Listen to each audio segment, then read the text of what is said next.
네, 오늘 함께 살펴볼 말씀은 요한복음 11장입니다. 요한복음 11장 17절에서 26절 말씀을 봅니다. 요한복음 11장 17절에서 16절 말씀은 저와 여러분이 한 절씩 교독하도록 하겠습니다. 제가 17절, 요한복음 11장 17절에서 26절, 제가 17절 먼저 했습니다. 예수께서 와서 보시니 나사로가 무덤에 있은지 이미 나흘이라.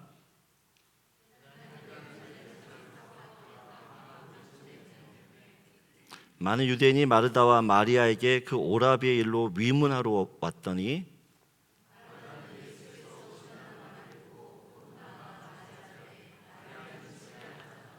마르다가 예수께 여짜오되 주께서 여기 계셨더라면 내 오라버니가 죽지 아니하였겠나이다.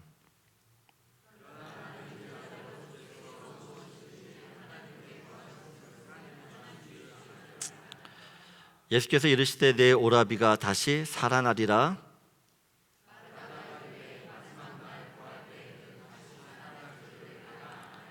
예수께서 이르시되 나는 부활이요 생명이니 나를 믿는 자는 죽어도 살겠고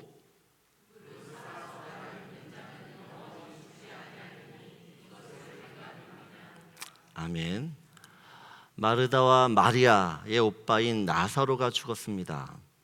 나사로의 가정은 예수님과는 아주 특별한 인연이 있는 가정이었습니다. 예수님이 예루살렘에 방문할 때마다 다른 집이 아닌 이 베다니에 있는 나사로의 집에서 늘 거처로 삼고 거기에 머무셨어요. 베다니는 가난한 달동네였습니다.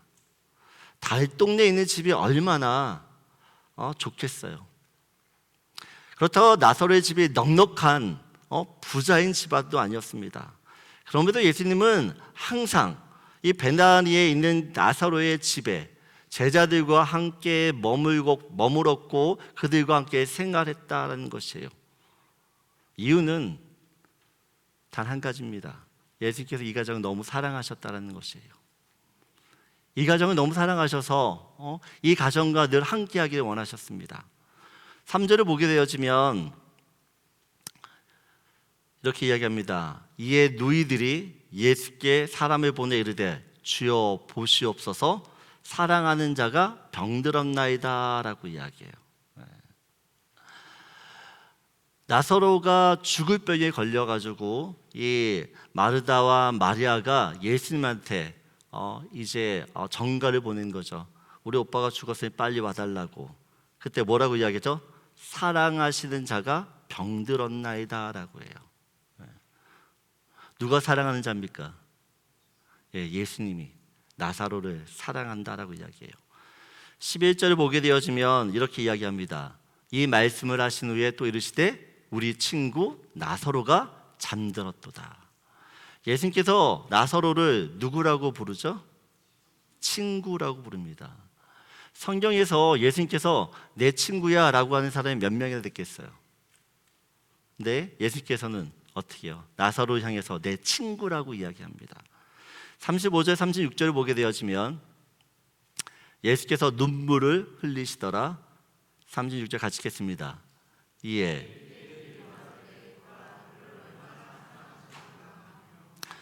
예수님은 나사로의 무덤 앞에서 나사로를 생각하며 너무 슬퍼하셨습니다. 눈물을 흘리셨어요.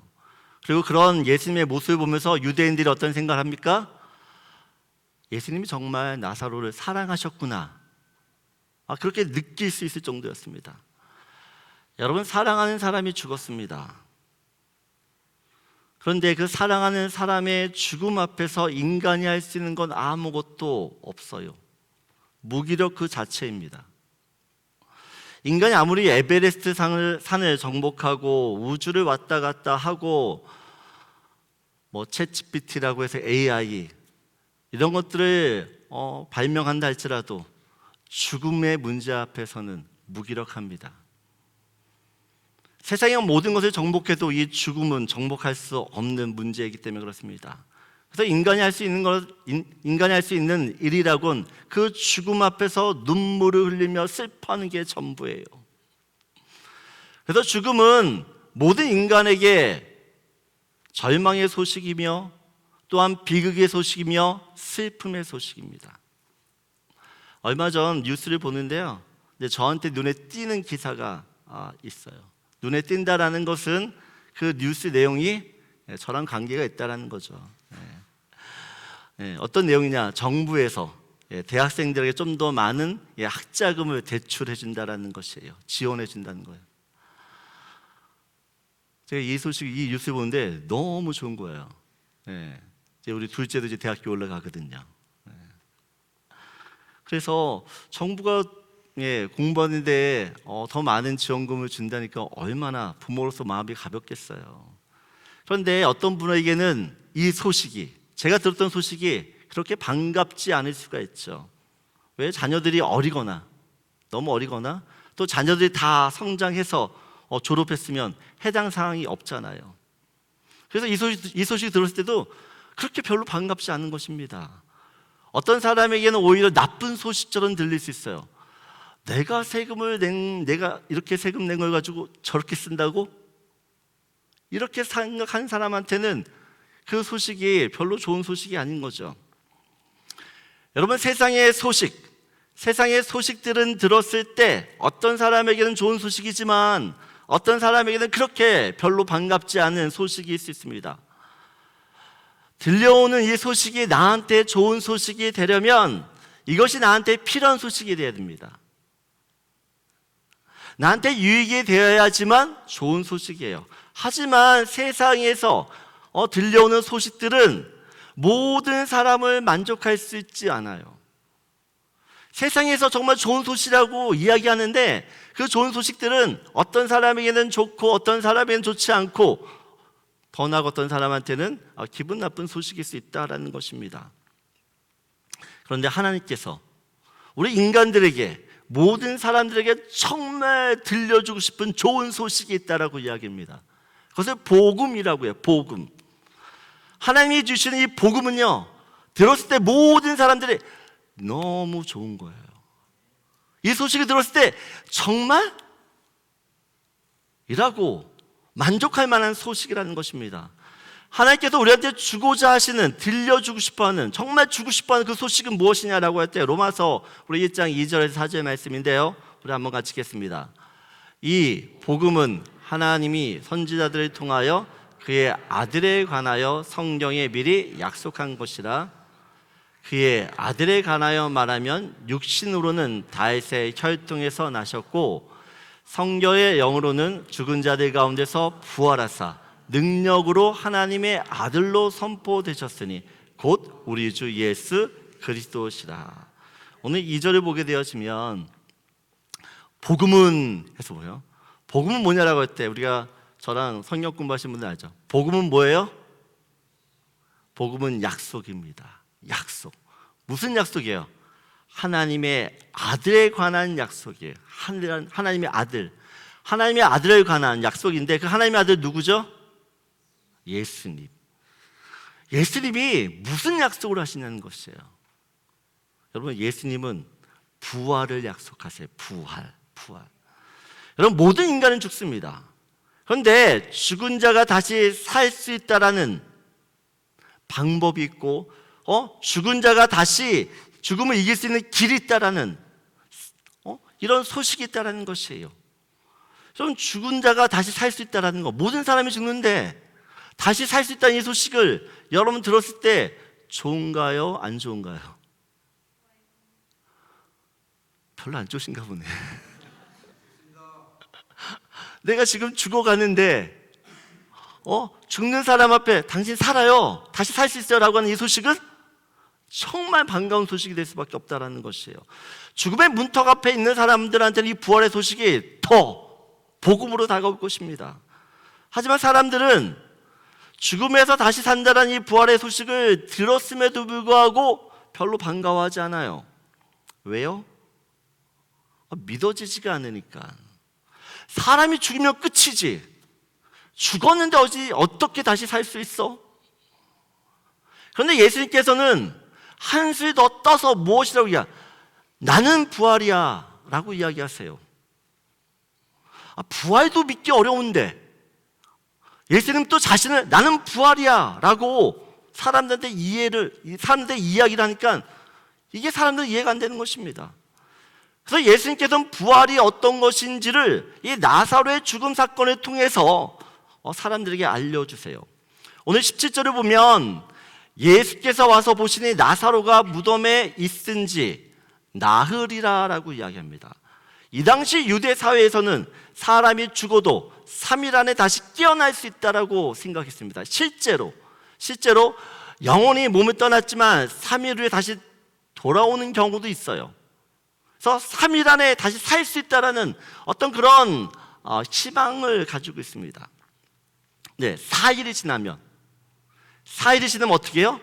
이 사람은 완전히 죽었다라고 판정을 내리는 거죠. 다시 산다는 건 불가능하다라는 것이에요. 예수님께서 왜 4일이 지나서야 나사로의 집을 방문했는지를 여러분 아셔야 됩니다. 만약 예수님이 둘째 날, 셋째 날 왔어요. 그럼 사람들은 뭐라 생각할까요? 만약 둘째 날, 셋째 날 왔는데 나사로 다시 살면은 뭐라 생각할까요? 이 사람은 죽을 사람이 아니라는 거죠. 이 사람은 어차피 살 사람이었다는 것이에요. 그래서 예수께서는 3일이 지나고 4일째 오는 거야. 모든 사람들이 나사로는 죽었어 라고 하는 그때에 오세요. 그때에 예수님이 나사로의 집에 오자 마리아가 하는 이야기가 있습니다. 21절을 보게 되어지면 같이 읽겠습니다. 마르다가 예수께 여짜오되 주께서 여기 계셨더라면 내 오라버니가 죽지 아니하였겠나이다. 마르다가 이 얘기를 하는데 우리 32절을 보면 마리아도 똑같은 이야기를 해요. 같이 읽겠습니다.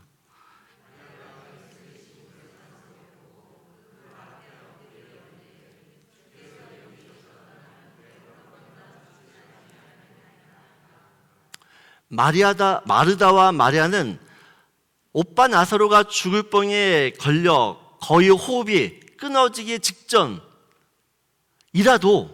예수님이 오셨으면 어떻게 될 거라고 믿는 거예요? 죽지 않을 거라고. 숨이 넘어가기 직전에, 바로 직전에 예수님만 오셨더라도 절대 죽지 않을 거라고 이야기를 합니다. 네, 오빠가 죽었어요.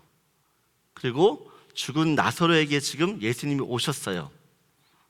마르다와 마리아는 이 죽은 나사로 오빠가 다시 살 거라는 믿음이 있나요? 네? 못 믿어요. 왜 못 믿죠? 죽음이 주는 절망감 때문에. 죽음이 주는 절망감. 죽으면 다 끝이라는 것이에요. 다 끝났기 때문에 더 이상 할 수 있는 게 없다는 것입니다. 죽음은요, 모든 것을 다 포기하게 만들어요. 죽음이 갖는 권세와 힘입니다. 그래서 죽음 앞에 어떠한 사람도 그 죽음의 권세에 대항을 못해요. 대항을. 하나님의 아들인 예수도 그 죽음을 어찌할 수 없다라고 사람들은 생각해요. 이것이 마리아가 가지고 있는 믿음이었습니다. 믿음. 근데 오늘 22절을 보면 마르다가 하는 이야기 좀 들어보세요. 22절 같이 읽겠습니다. 그러나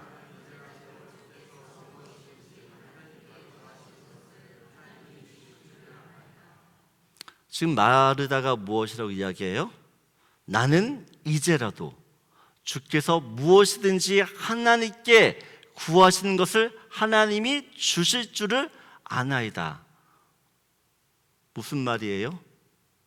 예수님께서 어떻게 하실 수 있다라고 말하는 건가요? 네? 다시 살릴 수도 있다라고, 그렇게 말하는 것 같아요. 마르다가 하는 말만 보면 정말 마르다에겐 큰 믿음이 있는 것처럼 보입니다. 근데 마르다의 그 말과 마르다의 태도가 너무 달라요. 23절 보면 예수께서 이르시되 내 오라비가 다시 살아나리라 라고 이야기합니다. 살아나리라.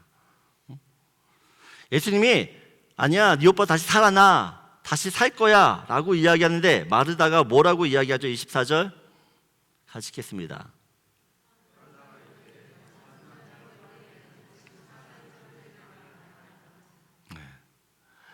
마르다가 하는 말이 마지막 날에 부활할 때 다시 살 걸 저도 알아요. 마르다는 나사로가 지금 다시 산다는 것을 믿나요? 못 믿나요? 못 믿고 있습니다. 전혀 생각을 안 하고 있어요. 39절을 보게 되어지면 같이 읽겠습니다. 예수께서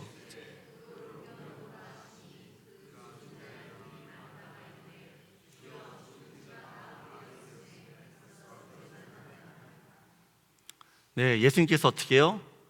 나사로를 살려고 무덤 앞에는 돌을 치우라고 이야기를 해요. 근데 그때 마르다가 뭐라고 이야기해요? 죽은 지가 벌써 나흘 되었습니다. 벌써 냄새가 난다. 벌써 냄새가 납니다. 무슨 얘기예요? 괜한 짓 한다는 거죠. 마르다가 하는 말을 보면 믿음이 있는 것처럼 보여요. 그런데 예수님의 말씀에 이 마르다는 사사건건 태클을 걸어요. 예수님의 말씀을 전혀 믿지 못합니다. 그래서 예수님이 다시 한번 마르다에게 이야기합니다. 25절 26절 예수께서 이르시되 나는 부활이요 생명이니 나를 믿는 자는 죽어도 살겠고 26절 영원히 죽지 아니하니니 이것을 내가 믿느냐라고 이야기해요. 일단 마르다가 27절에 뭐라고 이야기합니까?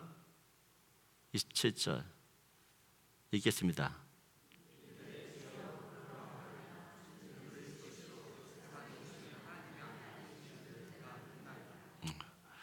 마르다는 믿는데요. 다 믿는데. 마르다는 예수님이 그리스도 구원자이시라는 걸 믿습니다. 또한 예수님이 하나님의 아들이심을 믿어요. 고백해요. 그런데 실제로 죽은 나사로가 다시 산다고 이야기했을 때, 그리고 무덤에 돌을 치워라고 했을 때 가장 믿지 못했던 사람이 이 마르다예요. 마르다. 사실 우리의 믿음도 마르다와 그렇게 다르지는 않는 것 같습니다. 머리로는 예수님이 어떤 분이신지 너무 잘 알아요. 마지막 날에 우리가 부활할 것도 우린 믿어요. 예수님이 구원자이시며 또한 하나님의 아들이시기에 모든 것을 할 수 있다라고 믿어요. 아멘이십니까? 네. 근데 현실에서는 왜 그렇게 사세요? 여러분이 가지고 있는 그 믿음, 아는 그 믿음이 내 현실성에서 현실 가운데서 워킹을 하냐는 것이에요. 마르다처럼 돌을 치우라고 했을 때 예수님 왜 그러세요? 그렇게 하면 안 되죠. 오히려 예수님이 하시려고 하는 그 일들을 내가 방해하고 있지는 않냐는 것이에요. 그럼 마르다가 이렇게 행동하는 것이 이상한 일이 아닙니다. 왜요? 죽음은 사람을 이렇게 행동하게끔 만들어요. 여러분, 이곳에 예수님이 계세요. 상상을 좀 해보세요. 이곳에 예수님이 계세요. 근데 제가 병에 걸려 1시간이면 죽어요. 네? 예수님이 계시고 제가 1시간이면 죽어요.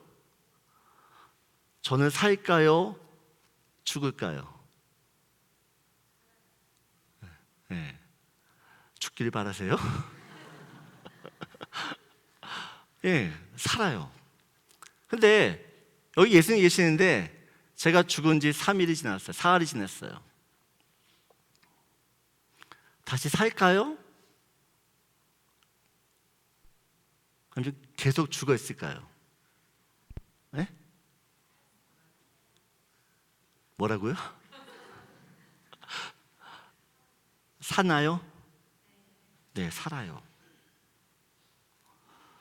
여러분, 하나님은 죽어가는 사람을 고치는 일이나 죽은 사람을 다시 살리는 거나 하나님의 능력은 똑같아요.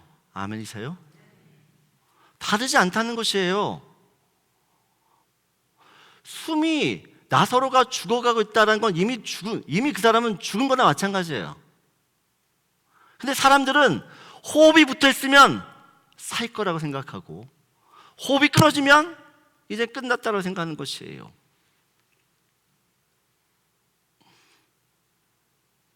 우리가 하나님을 믿는데, 우리가 믿는 하나님은 어떤 하나님이냐는 것이에요. 분명히 지식으로는 하나님이 전능하신 하나님, 크고 능력이 있는 하나님이라는 것 다 믿는데, 다 안다고, 다 믿는다고 이야기하는데, 실제 상 가운데서 그 하나님의 능력들이 여러분 상 가운데서 워킹을 하냐는 것이에요.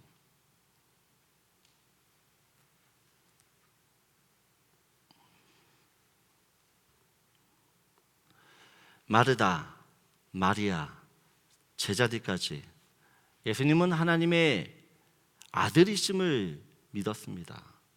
하지만 그 하나님의 아들도 할 수 없는 것이 있다는 것이에요.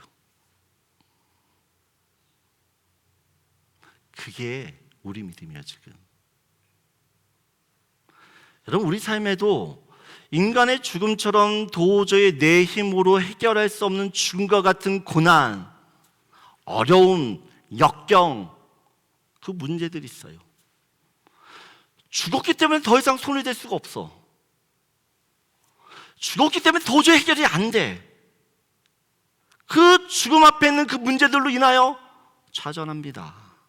깊은 절망에 빠져요. 모든 게 끝났기 때문에 내가 믿는 하나님도 이 상황들을 절대로 바꿀 수 없다라고 믿어요. 그런 믿음은 왜 이렇게 잘 생기는지, 네? 주님은 이 일은 못해라고 하는 그 믿음은 왜 그렇게 잘 생기고 잘 믿으세요? 그래서 기도 안 해요. 끝났는데, 해결 안 될 일인데 왜 기도하냐는 거죠. 그런데 주님이 말씀하시는 것이요, 나는 부활이요 생명이니. 죽었다고 생각되었던 그 모든 것들, 손댈 수 없다라고 생각하는 모든 것들, 그 문제들을 주님은 어떻게 하세요? 살리세요. 아멘이십니까? 여러분, 관계가 다 깨졌어요. 그건 죽은 관계예요. 그 관계를 누가 회복시키세요? 주님이 회복시키세요. 내 비즈니스가 망하고 있어요. 비즈니스가 죽는 거죠. 비즈니스가 죽고 있는 거죠. 그걸 누가 살려요? 주님이 살려요. 여러분, 예수님을 믿는다는 것은 부활신앙을 갖는 것이에요. 부활신앙이라는 것은 내 삶에 죽어있는 모든 것들을 주님이 다시 살리시고 일으키시고 새롭게 하신다라는 믿음이 좀 있습니다. 그래서 그 부활신앙을 갖고 있는 사람은 세상을 두려워하지 않아요. 예수님께서 죽은 나사로를 살리는 이유가 여기 있습니다. 믿음이 있다고 하는 믿음이 있다고 하는 그들이지만 그들 안에는 편견과 선입관과 고정관념, 기존관념들이 있어요. 그 기존관념들로 인하여 주님이 하시는 그 일을 어떻게 해요? 못한다라고 하는, 부활이 실체가 되어야 되는데 그 실체가 되지 못하는 그 사람들에게 이게 부활이고 이게 부활의 능력이라는 것들을 알려주기 위해서 지금 나사로를 다시 살리는 것이에요. 죽은 나사로가 다시 사는 것은 부활의 완전한 모습은 아닙니다. 하지만 예수님께서는 사람들에게 죽은 자가 다시 산다는 것이 어떤 것인가를 이 나사로를 통해서 보여주셨어요. 야, 부활이 상상이 아니구나. 부활은 실제 일어나는 사실이구나. 이 팩트, 부활이라는 사실을 모든 사람들이 믿을 수 있도록 기적을 일으킨 것이에요. 이런 죽은 나사로가 다시 살아나면서 사람들은 부활을 소망하게 됩니다. 부활. 그래, 나도 죽었던 나사로가 사는 것처럼, 맞아, 나도 저렇게 살 거야. 다시 살아나겠구나. 여러분, 복음은 약속이에요. 무슨 약속? 부활의 약속. 우리는 어떤 사람의 부활의 약속을 받은 사람들이라는 것이에요. 아멘이세요? 여러분 다시 살아요. 결단코 죽지 않는다라는 것입니다. 현성희 집사님, 2년 후에 어떤 사람이 200만 불을 준대요. 200만 불. 근데 하루에 16시간씩 일해야 된대요. 일할 거야, 안 할 거야? 200만 불. 네, 2년 후. 안 할래요? 돈 많네. 돈 많어. 전 집사님은 2년 후에 200만 불 받는데요. 하루에 16시간 일해야 된대. 할 거 안 할 거야? 예? 그게 뭐야? 예? 아, 마신다고? 이거 어려워. 저는 그냥 심플해서, 아니 200만 불이면 16시간 하지, 그건 뭐 못해. 아무리 힘들어도 2년 후에 200만 불인데. 예? 우리 교회 부자 아닌데. 돈에 욕심이 없으신가요, 여러분들은? 보세요. 하루에 16시간 힘든 일이지만 2년을 견디면 200만 불을 받는다 그러면 여러분, 돈 없는 사람은 견뎌요. 그렇죠? 내가 조금만 참으면 200만 불 생기는데. 소망이 있는 거죠, 소망. 마찬가지로 우리 이 세상에서 힘들고 어려운 일을 겪는데, 그럼에도 불구하고 예수님을 포기하지 않고 신앙을 지키는 이유, 믿음을 지키는 이유, 그게 무엇이냐 물어본다고 여러분, 부활이라고 말씀하셔야 돼요. 부활. 그런데 이 부활의 가치를 모르면 여러분, 세상 것이 더 좋아 보여요. 세상 것이. 최재 집사님, 천국 가고 싶으세요? 언제 가고 싶으세요? 예? 오래 살다가? 천국이 좋은 곳이죠. 근데 오래 살다가 갈래요? 여러분, 천국 하나님 나라가 정말 좋은 곳이라고 아는데 우리는 지금 천국 가자 그러면 뭐라 그럴 거예요? 천국이 좋은 곳 맞아요? 예? 그러면 천국 하나님 나라가 좋은 곳이라고 여러분 믿는 곳 가고 싶다고 이야기를 하는데, 천국 가자 그러면 다들 가기 싫대 지금은. 여러분이 믿는 천국, 여러분이 가고 싶은 천국 어떤 곳이에요? 예?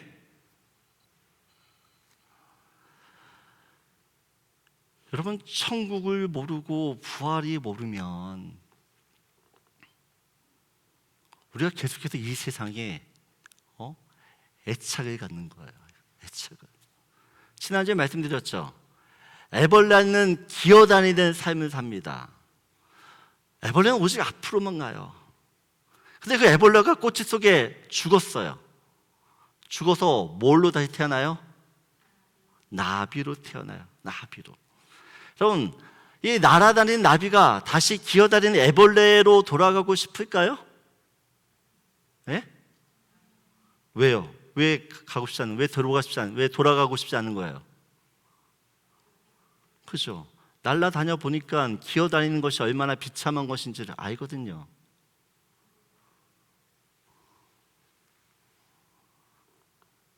그래서 절대 나비는 애벌레로 안 돌아가요. 여러분, 우리가 살고 있는 이 세상의 삶이 애벌레 삶이라고 한다면 어떻게 하실 거예요? 지금 여러분이 살고 있는 이 세상, 이 세상이 애벌레의 삶이에요. 내가 아무리 벤츠, BMW 끌고 다니고 샤넬에, 프라다에, 구찌에, 아르마니에 명품의 명품을 다 걸치고 고급 주택을 살아도 그것이 애벌레 정도의 삶밖에 안 된다 그러면 우리가 영원히 살게 될 그 하나님 나라는 지금과는 비교할 수 없는 나비와 같은 삶이라면 무엇을 택하고 살겠어요, 여러분? 무엇을? 여러분, 부활은 단지 죽었다가 다시 사는 정도가 아니에요.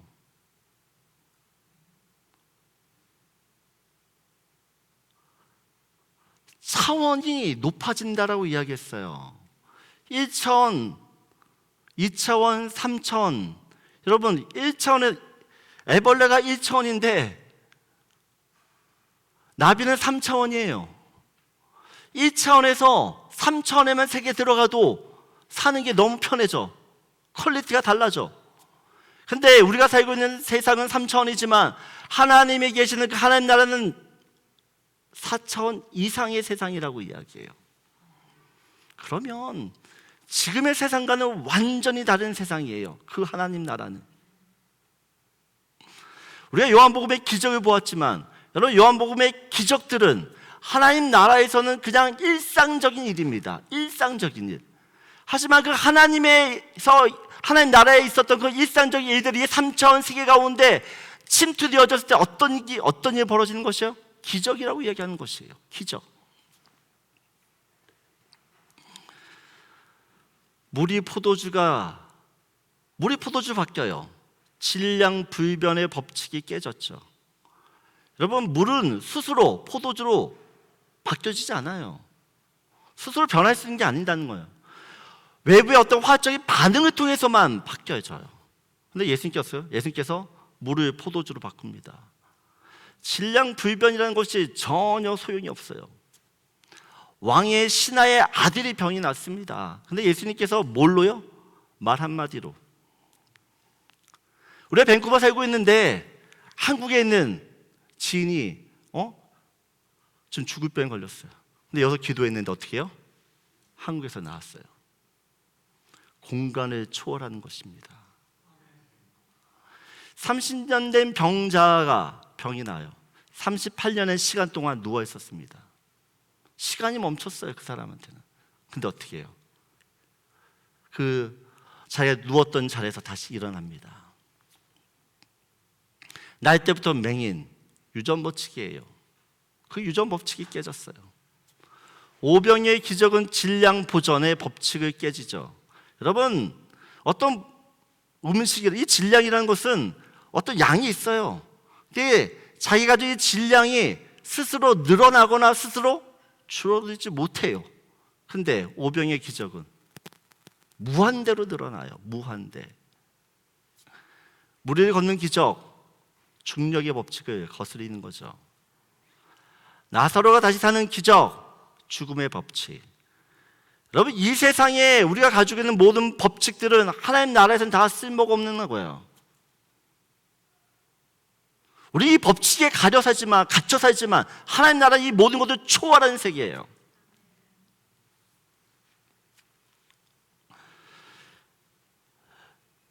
죽은 나사로를 살리는 기적은 인간 최대의 문제라고 할 수 있는, 절대 해결이 안 된다라고 하는 그 죽음의 문제를 해결하고 영원한 삶이 있다라는 것을 보여주는 상징적인 사건이에요.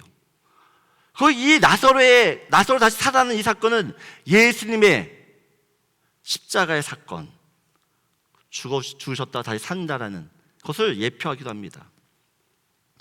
고린도전서 15장 16절에 이렇게 얘기합니다. 만일 죽은 자가 다시 살아나는 일이 없으면 그리스도도 다시 살아나는 일이 없었을 터요라고 이야기해요. 왜 죽은 자가 살아나는 것을 보여주냐? 예수 그리스도가 다시 산다라는 걸 보여주기 위해서. 여러분, 실제로 예수님께서는 나는 부활이요 생명이라는 그 말씀대로 어떻게 해요? 십자가에서 죽으시고 3일 만에 다시 부활하셨어요. 다시. 그리고 예수님의 부활은 단지 자신의 부활만으로 끝나지 않아요.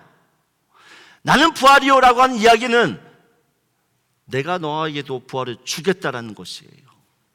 내가 너에게도 이 부활을 주겠다라는 것입니다.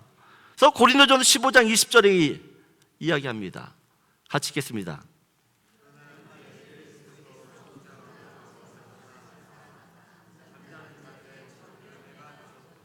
22절입니다. 같이 읽겠습니다.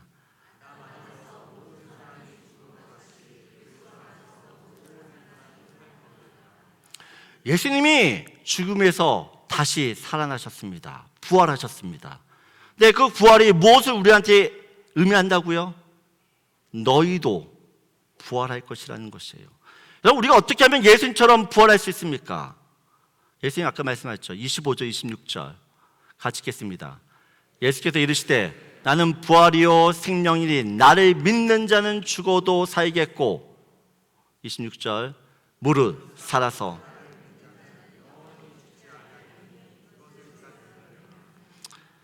부활이 내 것으로 되려면 어떻게 돼요? 부활이 나의 것이 되려면 무엇을 해야 됩니까? 믿어야 돼요. 믿음으로 부활을 내 것으로 취할 수 있어요. 예수님 분명히 말씀하셨죠. 믿는 자는 죽어도 살겠고 믿는 자는 영원히 죽지 않는다. 이것을 네가 믿느냐? 그럼 부활을 믿어야지만 부활을 살 수가 있는 것이에요. 여러분, 우리가 마르다처럼 믿어요. 말은 하지만 실제로 우리가 정말 부활을 믿냐는 것이에요. 부활. 여러분, 예수의 부활을 믿으면, 그 부활 생명이 여러분 안에 있으면, 여러분, 우리 이 세상에서 그렇게 인생의 문제 앞에 그렇게 주저앉으며 살 수 없어요. 저는 예수님의 부활하심으로 사망 권세, 죽음의 권세가 깨졌습니다. 더 이상 그 사망 권세가 우리를 다스릴 수가 없어요. 근데 예수를 믿는다고 하고 예수의 부활 생명을 가지고 있다고 하는 우리들이 늘 죽음에 대한 염려가 있어요. 몸 조금 이상하면 어떻게 될까봐 노심초사하고 걱정한다는 것입니다. 여러분, 믿음이라는 것은 우리의 생각, 고정관념, 이 선입관을 깨트리는 것이에요. 믿음이 뭐라고요? 여러분이 가지고 있는 그 생각들, 인간적인 생각들, 합리적인 생각들, 이성적이라고 하는 그 모든 생각들, 그걸 깨트리는 것이에요. 부활이 내 삶의 실체가 되려면 예수님의 그 부활하심을 온전히 믿어야 됩니다. 예수님의 부활은 사망 권세, 그 죄와 사망의 권세를 깨트릴 만큼 강력한 힘있고 능력이 있어요. 인생의 모든 문제들 가장 끝판왕은 죽음의 문제인데 그 죽음의 문제를 주님이 다 해결하셨다는 것이에요. 그 부활을 내가 가지고 있는데 우리는 왜 삶 속에서 어려움만 만나면, 힘든 일을 겪으면 왜 아무로 그렇게 그것에 대항도 못하고 주저앉는 것이에요. 여러분 안에 부활 생명이 있어요. 그 부활 생명을 사용하셔야 됩니다. 부활 생명이 내 안에 있다라는 것을 믿는 사람은요, 그래서 이 세상에 소망을 두지 않습니다. 이 세상이 썩어질 세상이라는 걸 아는데, 내가 앞으로 부활하여 살게 될 그 하나님 나라를 꿈꾸며 그 나라가 빨리 오기를 원하며 나도 빨리 그 나라에 빨리 가서 살고 싶은 그 마음이 생길 수밖에 없어요. 그리고 영원히 살게 될 그 하나님 나라에 내 물질과 내 상급과 내 업적을 쌓기를 원하지, 이 세상에서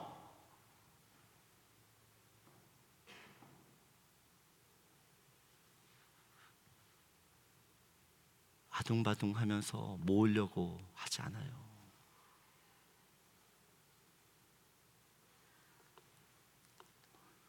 저는 제가 사랑하는 랭리 은혜교회 모든 성도님들이 부활을 단지 죽으면 다시 살지 라는 정도로 이해하지 않았으면 좋겠습니다. 부활은 내가 숨쉬고 살아가는 동안 이 세상을 이기고 살아갈 수 있는 능력이 됩니다. 아멘이세요? 그래서 부활을 믿으셔야 돼요. 나는 부활이요 생명이라는 그 주님의 말씀이 내 삶의 실체가 될 때 그 부활의 능력을 내가 사용할 수 있는 것이며, 내가 겪는 그 모든 문제들이 아무것도 아니고 내가 안에 있는 그 능력으로 이 모든 걸 이길 수 있다라는 그런 삶들을 여러분들이 살게 되는 줄 믿습니다. 부활에 사는 사람이 예수의 부활을 증거할 수 있어요. 저는 여러분들이 부활을 살기 때문에 예수님의 부활을 증거하는 증인들이 되기를 주의 이름으로 축복합니다. 그래서 여러분 나누고 싶은 말씀이 오늘 같이 있겠습니다. 부활을 믿어 부활의 능력으로 세상을 이기며 사십시오. 여러분을 이길 수 있는 것은 아무것도 없습니다. 오히려 여러분이 이 세상을 이기며 삽니다. 그 믿음을 지키며 그 믿음을 사용하는 저와 여러분들에게 소원합니다.